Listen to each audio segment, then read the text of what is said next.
Hi, I'm Ben with Filthy Motorsports, and in this video, we'll be talking about bearings. Also called spherical bearings, but in the shock industry, we just call them bearings. Even though they don't look like your typical ball bearing, that's what these are. These bearings will be found at the top and the bottom of your shock, and that is how the shock is mounted to the vehicle. On either side, you'll have misalignment spacers that have a specific width. Those will fit between your shock tabs, through which the bolt attaches the shock to the vehicle. If you don't have a bearing on your shock, the only other option is a pin top or a stem top. If your shock does not have a pin top or a stem top, you do have a bearing. One misconception that comes up quite often is if the shock has grommets on it. Some people will think that this is a polyurethane bushing like you'd find on a upper control arm, for example. You'll notice underneath that grommet, there is a spherical bearing. While we're on the topic, grommets are not seals. They tend to do a better job of trapping water in against the bearing rather than keeping it out, thus reducing bearing life.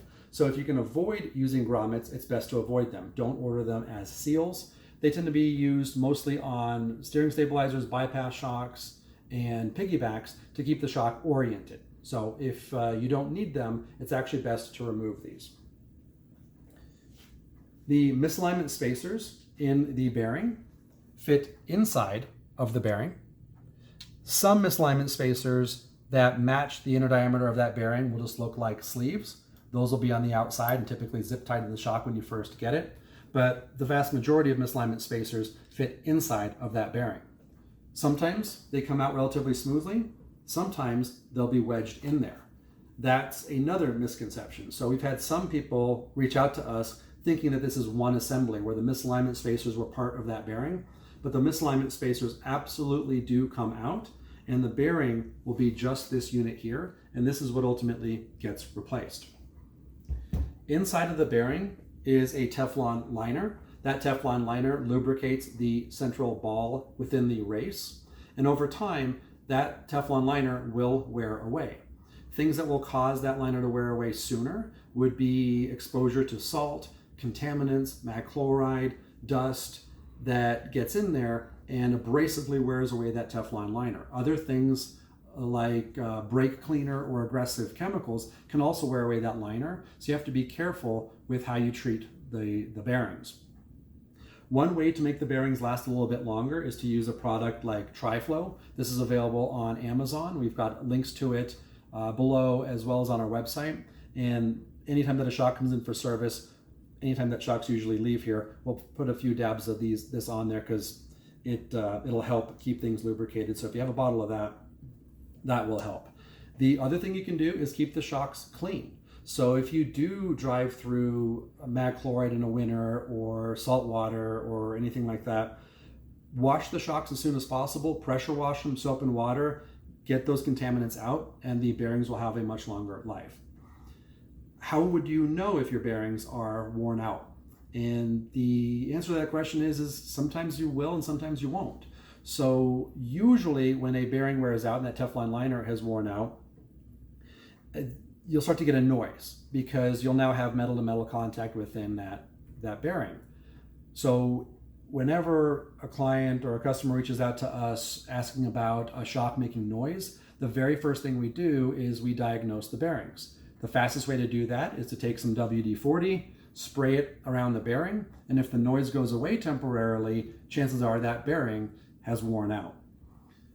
We've also had shocks come in for service where the ball is literally rattling around within that race. It has worn out so much that there's a large gap between the two. And when we reach out to those clients, sometimes they'll have no idea. They'll say that it was quiet, there weren't any noises, there weren't any obvious signs. So you may or may not know. It is a good idea to check them periodically as part of your typical maintenance schedule. And listening for noises, listening for squeaks is another thing. As far as how much mileage you should get out of the bearings, that answer of course depends. But typically, especially on production vehicles, so 4Runners, Tacomas, F-150s, anything that spends a lot of time on the street, when they're properly taken care of, we regularly see 50, 60, 70,000 miles on the bearings. Then again, we'll occasionally have someone reach out to us after 20 or 30,000 miles where a bearing has worn out, and that's typically going to be due to exposure with brake cleaner or a lot of mag chloride or salt. So again, the general theme is keep them clean and keep them protected. There are four standard sizes of bearings. You have the 1/2 inch bearing, which has a 1/2 inch inner diameter, also known as a COM8. We have a 5/8 inch bearing with a 5/8 inch inner diameter. This is a COM10. We have a 3/4 inch bearing with a 3/4 inch inner diameter. This is a COM12. And a 1 inch bearing with a 1 inch inner diameter, also known as a COM16. So the COM numbers are standard industry sizes. So if you're not going if you're going to go off brand or if you're in a pinch and need bearings quickly, you've got your COM8, 10, 12, and 16. When you're ordering new bearings, make sure that you're measuring the inner diameter of that bearing. Make sure that you're using a caliper. A tape measure is typically not accurate enough to know for sure whether it's a 5/8 inch or a 1/2 inch bearing, and we have had numerous customers order the wrong size having used a tape measure. Pick up a caliper. They're cheap on Amazon. Everyone should have one. And you simply measure the inside diameter of that bearing. It's either going to be a 1/2 inch, a 5/8, a 3/4, or a 1 inch. Our website also lists the outside diameter, the race width, the ball width, so you'll have all of the measurements to verify that you're ordering the correct replacement part. Make sure that you've removed the misalignment spacers. Every once in a while, we'll have a client that ordered the wrong part, and when they send us a photo of them measuring the bearing, they'll have the misalignment spacer installed, and they're measuring the inside diameter, in which case it'd be 1/2 inch, but that's the misalignment spacer, not the bearing. So again, double, triple check your measurements. 1/2 inch bearings are typically found on stabilizers and 2.0 series King shocks. 5/8 inch bearings are typically found on the 2.5 PR series shocks and a lot of OEM kits. 3/4 inch bearings are going to be into your larger 3.0, 3.5 race series shocks and some OEM kits. And the 1 inch bearings are typically found on truck series shocks and OEM kits. The bearings are held in place with snap rings. When you're ordering new bearings, we highly recommend order new snap rings. If one goes flying out and missing, if you end up damaging one, they're very cheap, and it's better just to have them on hand rather than doing your service and then realizing you're short one and you have to order one and pay the shipping on one. They're cheap. It's best just to replace the snap rings anytime that you're changing out bearings. To remove the bearing, we have an hour-long video on the full service of shocks, so we'll link to that below. But real quickly, the snap ring gets removed. You take a socket and a hammer and you knock that bearing out using that socket. Then you take the new bearing, you press it in there, make sure that it's square and straight.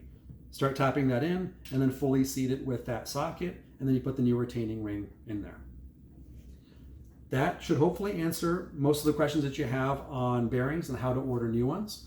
Of course, if you have any questions whatsoever, or if you wanted to add to the conversation, make sure that you post some comments below. The best way to reach us with any questions is email. That's sales@filthymotorsports.com. And as always, we hope that you like this video and that you subscribe to our channel. Thanks so much for watching.